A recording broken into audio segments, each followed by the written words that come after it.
सो हे बच्चा पार्टी, कैसी तैयारी चल रही है तुम लोगों की? भाई मैं पूरी तरह से श्योर हूं, डैम श्योर हूं कि तुम लोग बहुत जम के मेहनत कर रहे होगे और हम भी इधर मेहनत कर रहे हैं। कल मैंने तुमको दिया था क्लास 10 साइंस का 100% guaranteed questions, most important question answer series का पहला पार्ट, और आज दे रहा हूं मैं तुमको दूसरा पार्ट। देखो भैया, सीधा बात है, बोर्ड को फोड़ना है।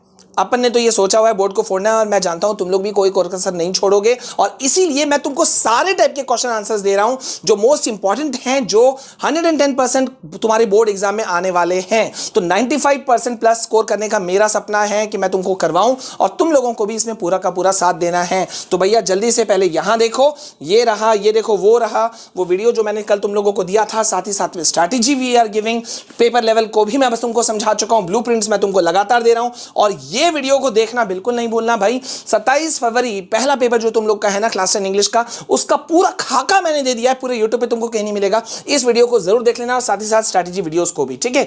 और भाई अब यहां पे जल्दी से आओ कि हमें करना क्या है। देखो भैया, इस बार सारा उधम मचा रखा है केस ने, case based question, assertion, reasoning, बड़ा हाई तौबा मचा हुआ है। मैंने कल भी समझाया था, आज भी देखो मैं तुमको क्लैरिटी दे देता हूं, कोई टेंशन नहीं है। ये देखो, ये केस है, मैंने जो भी मैं तुमको क्वेश्चन दूंगा ना, क्वेश्चन आंसर सीरीज, उसमें मैं केस बेस्ड को मैं फोकस कर रहा हूं, ठीक है। मतलब तुम उनको पढ़ लो। और इस पे मैंने कल नोटिस किया था कि कल के वीडियो में काफी बच्चों ने कमेंट्स किया था कि सर केस बेस्ड वाले जो क्वेश्चंस आएंगे तो क्या उसमें सिर्फ और सिर्फ ऑब्जेक्टिव आएगा, या आंसर भी लिखने के लिए क्वेश्चन आंसर भी 1-2 लाइन का पूछ सकता है। देखो पहले तो मोस्टली भाई ये देख रहे हो तुम, सब ऑब्जेक्टिव है, एमसीक्यू वाले क्वेश्चंस हैं, राइट। तो मतलब मोस्टली 99.9% तो आने वाला है ऑब्जेक्टिव टाइप वाला ही। बाई चांस बिरले किसी तरह से 1-2 कोई क्वेश्चन मान लो कहीं उससे रिलेटेड पूछ भी दिया और तुमको लिखना भी पड़ गया, तो ये रहा पैराग्राफ, जैसे कि इंग्लिश में होता है, बस तुमको यहीं से आंसर निकाल के यहां लिखना है। लेकिन वो होगा नहीं, एमसीक्यू ही टाइप का आएगा, तो केस बेस का टेंशन छोड़ दो। अब जल्दी से देखो क्या करना है, बिना देरी किए हुए केस नंबर 1 को हम लेते हैं। आज हम टच कर रहे हैं केस को, मेटल नॉन मेटल्स का जो मोस्ट इंपॉर्टेंट है ना, जितने भी क्वेश्चन आंसर वो मैं तुमको आज दे रहा हूं, बस इन सबको देख लेना। एमसीक्यू सब दिया हुआ है, मतलब टेंशन ही नहीं है। इसका पीडीएफ मैं तुमको सब अवेलेबल करा दूंगा, बस इसको पढ़ लेना। अब यहां देखो, यहां पे क्या है, यहां पे पहला केस तुमको दे रहा है, metals as we know are very useful in all fields, industries in particular, ठीक है। Non metals are no less in anyway, यानी कि मेटल्स तो इंपॉर्टेंट होता ही है, हर फील्ड में इंपॉर्टेंट है भाई, इंडस्ट्रीज वगैरह सब जगह पे, लेकिन नॉन मेटल्स भी इंपॉर्टेंट किसी भी रूप में कम नहीं है। Oxygen present in air is essential for breathing, जहां ऑक्सीजन एक तरफ हमारे सांस लेने के लिए बहुत ज्यादा जरूरत है, as well as for combustion, combustion जलाने के लिए, ठीक है। Non metals form a large number of compounds which are extremely useful, for example ammonia, nitric acid, sulphuric acid etcetera. Non metals are found to exist in 3 states of matter, ठीक है। Clear है, समझ में आ रहा होगा, बहुत simple है। Only solid non metals are expected to be hard, however they have low density and are brittle. They usually have low melting and boiling points and are poor conductors of electricity. Okay, ये मिल गया हमको case. अब इस पे करना क्या है, simple questions यहाँ पे पूछे जाने वाले हैं, तुम देखते जाओ। यहाँ मैंने तुमको आंसर भी दे रखा है। यहाँ तुमको पहले ही क्वेश्चन दे रहा है कि blank is a non metal but is lustrous. कौन सा एक ऐसा होता है, कौन सा एक ऐसा चीज है जो कि नॉन मेटल भी है और लस्ट्रस भी है? तो यहां तुमको ऑप्शंस में मिला था फास्फोरस, सल्फर, ब्रोमीन, आयोडीन। तो आयोडीन होता है जो कि नॉन मेटल भी है और यहां पर वो लस्ट्रस भी है, ठीक है। ओके फाइन, चलो सेकंड क्वेश्चन की तरफ बढ़ते हैं। देखो कितना इजी है। Which of the following is known as king of chemicals? अरे ये तो बहुत इजी है यार। किंग ऑफ केमिकल्स किसे कहा जाता है? यूरिया, अमोनिया, सल्फ्यूरिक एसिड या नाइट्रिक एसिड? नाइट्रिक एसिड है या सल्फ्यूरिक एसिड है? सल्फ्यूरिक एसिड तो है। तो कारण बता सकते हो क्या है? कमेंट में बताना कि king of chemicals sulphuric acid को क्यों कहा जाता है, कमेंट में बताना अगर तुमको आता हो तो। अगर तुमको नॉलेज है तो बताना, नहीं तो मैं बताऊंगा, ठीक है। चलो ओके, नेक्स्ट है which of the following non metals is a liquid? इनमें से कौन से नॉन मेटल्स जो है वो लिक्विड हैं, ठीक है। तो यहां पे देखो, कार्बन, ब्रोमीन, आयोडीन, सल्फर, तो bromine is the correct answer. Then again next question की तरफ बढ़ते हैं। हाइड्रोजन इज यूज्ड, हाइड्रोजन की यूज किया जाता है for the synthesis of ammonia, for the synthesis of methyl alcohol, in welding torches, all of these. तो भैया तुमको पता है हाइड्रोजन का यूज जो है ना वो इन सभी चीजों में यूज होता है, चाहे फिर अमोनिया का सिंथेसिस करने में हो, मिथाइल अल्कोहल का सिंथेसिस करने में हो, या वेल्डिंग टॉर्चेस में हो, सब जगह का जरूरत पड़ता है हाइड्रोजन का। तो आंसर इज करेक्ट, यानी कि सॉरी डी, यानी कि ऑल ऑफ दीज, ठीक है। नेक्स्ट देखो, generally non metals are bad conductors of electricity but X which is a form of carbon is a good conductor of electricity and is an exceptional non-metal. तो x क्या है? ये तुमको बहुत interesting question पूछा, ठीक है, कि यूजुअली जो है देखो भैया, जनरली नॉन मेटल्स को बैड कंडक्टर ऑफ इलेक्ट्रिसिटी कहा जाता है, राइट, लेकिन x जो कि एक फॉर्म है कार्बन का, वो गुड कंडक्टर ऑफ इलेक्ट्रिसिटी है और नॉन मेटल्स में उसको अपवाद माना जाता है। देखो भैया सीधा सा बात है, ग्रेफाइट है, ग्रेफाइट है, ठीक है आंसर। तो ये हो गया, अब ये हो गया केस 1 खत्म। देखो कितना इजी है। अब यहां पे इसी तरह से केस 2 पे ले आए हम। देखो कितना छोटा पैराग्राफ है कोई दिक्कत? तो यहां पे इसको भी जल्दी से कर लो। Alloying is a very good method of improving the properties of a metal. This gives the desired properties of the metal. For example, iron is the most widely used metal, but it is never used in its pure state. This is because pure iron is very soft. देखो भैया यहाँ पे एक चीज बताया कि iron जो है वो उसका जो प्योर स्टेट है ना, उसमें उसको यूज नहीं किया जाता है। क्यों नहीं किया जाता है? क्योंकि प्योर आयरन जो होता है वो बहुत सॉफ्ट होता है और स्ट्रेच करता है इजिली, ठीक है। व्हेन हॉट, जब उसे गर्म किया जाता है तो बहुत इजिली वो स्ट्रेचेबल हो जाता है। But if it is mixed with a small amount of carbon, ठीक है, it becomes hard and strong. तो कार्बन के साथ अगर आयरन को मिला दिया जाए तो वो हार्ड हो जाता है। When iron is mixed with nickel and chromium we get stainless steel. जब आयरन को निकल और क्रोमियम से मिलाया जाता है तो तुमको स्टेनलेस स्टील मिलता है, which is hard and does not rust, जिसमें जंग भी नहीं लगता है। Thus if iron is mixed with some other substance, इसका मतलब क्या हुआ? देखो यहाँ पे तुमको कहना चाह रहा है लास्ट में कि अगर आयरन को हम अलग अलग सब्सटेंसेस से मिक्स करते हैं तो उसके प्रॉपर्टीज जो हैं वो चेंज होते हैं। In fact the properties of any metal can be changed. हाँ, समझ रहे हो कि कोई भी मेटल का प्रॉपर्टीज जो है वो बदला जा सकता है if it is mixed with some other substance. किसी अगर दूसरे सब्सटेंस के साथ में मिलाया जाए तो कोई भी मेटल जो है वो अपने प्रॉपर्टीज को बदलेगा।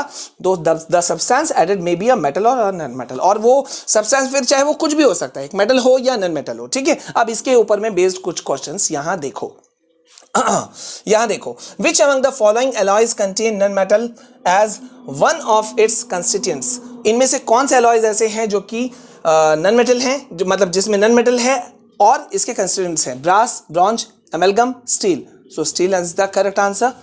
बहुत इजी हो जाता है जब तुम चैप्टर के कॉन्सेप्ट को समझे हुए रहते हो, क्वेश्चन को पर्टिकुलरली हैंडल किए हुए रहते हो। और इसी तरह से देखो यहाँ पे कुछ क्वेश्चन है, ठीक है। मैंने 3 केस इस चैप्टर से उठा के दिया है, बहुत ध्यान से इसे पढ़ना, ठीक है। इसका पीडीएफ डिस्क्रिप्शन में लिंक में मैं तुमको दे दे रहा हूं, डाउनलोड कर सकते हो। देख रहे हो, इजी है। अब इसके बाद में इंपॉर्टेंट पे आ जाते हैं क्वेश्चन पे, असर्शन एंड रीजनिंग टाइप के क्वेश्चन जो कि मेटल नॉन मेटल से तुम्हारे पूछे जाने के 110% चांसेस हैं, तो इनको जरूर कर लेना, ठीक है। अब यहां देखो क्या है, देखो यहां मैंने तुमको असर्शन रीजन क्वेश्चन दिया है। आंसर में बहुत बच्चे फंसते हैं, मैंने आंसर भी क्लियर करके यहां पे मेंशन करके रख दिया है, ठीक है। ये देखो यहां एक क्वेश्चन ले लेते हैं, चलो। Iron is found in the free state in nature.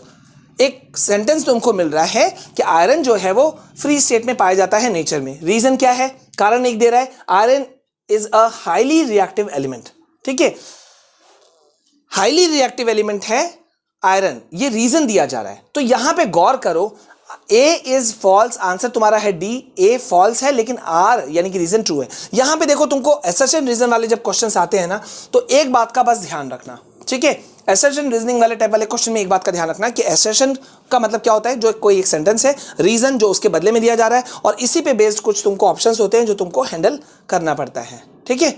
चलो ये देख लो, इतने सारे हैं, ठीक है, एकदम तुम्हारा टेंशन खत्म। और यहाँ पे मल्टीपल टाइप्स ऑफ क्वेश्चंस भी ले आएंगे। अब मुझे बताना यार कमेंट सेक्शन में कि क्या मैं तुम लोगों के लिए एमसीक्यू सीरीज का लाइव सेशन कुछ कंडक्ट करूं। बहुत लोग कंडक्ट कर रहे हैं, तो बताना। अब यहाँ पे भाई मैंने चुन चुन के जो मेटल नॉन मेटल लेसन के जो मोस्ट इंपॉर्टेंट एमसीक्यूज हैं वो मैंने एक तरफ करके रख दिया है। बस इसको तुम एक बार देख लेना, ठीक है। ये तुम देख लोगे तो तुम्हारा क्लैरिटी जो है वो बहुत ज़्यादा बढ़ जाएगा रिगार्डिंग दिस चैप्टर, ठीक है। ओके, तो यहाँ पे अभी मैं इसको नहीं करने वाला हूँ, मैं तुमको सीधा ले जाऊँगा शॉर्ट, वेरी शॉर्ट पे पहले तुमको दिखा लेता हूँ, ठीक है। ये देखो यहाँ पे सब चल रहा है तुम्हारा एमसीक्यू क्वेश्चंस, और यहाँ पे अब आ रहा है very short answer type questions. अब यहाँ पर बहुत इंपॉर्टेंट क्वेश्चंस जो कि प्रीवियसली रिपीटेड हैं। देखो भाई मैंने तुमको कौन सा क्वेश्चन दिया है, जो प्रीवियस ईयर क्वेश्चन को तुम देखोगे ना तो उसको छान के मैंने निकाल करके अलग कर दिया। जैसे कि क्वेश्चन नंबर 1 को ले लो, how are alloys better than metals.